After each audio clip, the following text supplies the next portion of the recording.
बिस्मिल्लाहिर्रहमानिर्रहीम। Dear student, आज हम फ्लावर की कंप्लीट स्ट्रक्चर विद नेम और फंक्शन के साथ पढ़ने की कोशिश करेंगे। सही है। सबसे पहला ये जो लीफ लाइक स्ट्रक्चर नज़र आ रहे हैं ये क्या कहलाते हैं? सेपल्स कहलाते हैं। और इन सेपल्स का जो मेन फंक्शन होता है वो क्या है? बड की प्रोटेक्शन होती है। बड वो हिस्सा होता है जो फ्लावर बनने से पहले जो इस तरह के स्ट्रक्चर बनते हैं, दरमियान में ये ग्रीन है, ये क्या है? सेपल्स है। ये बड की प्रोटेक्शन करते हैं और इसके बाद एक वेल डेवलप फ्लावर बनेगा।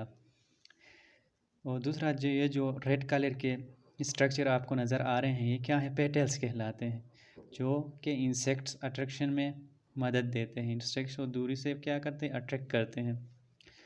और तीसरा क्या है? पूरा एक स्ट्रक्चर जिसको मैंने ब्लैक मार्कर से रिप्रेजेंट किया है, ये क्या? स्टेमन कहलाता है, स्टेमन। और इस स्टेमन के दो पार्ट हैं, एक फिलामेंट और दूसरा एंथर।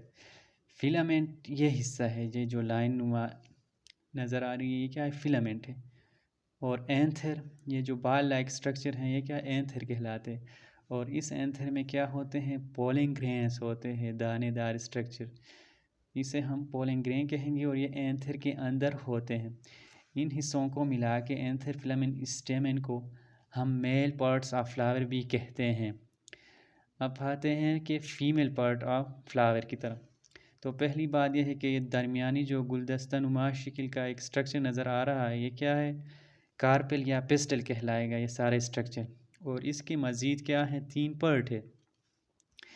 पहला है स्टिग्मा, जो ऊपर से खुला है, क्या कहलाएगा? स्टिग्मा कहलाएगा।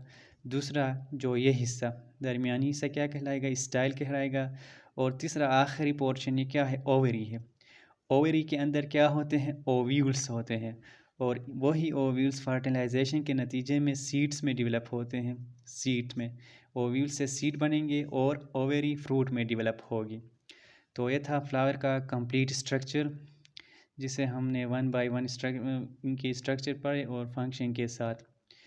Thank you.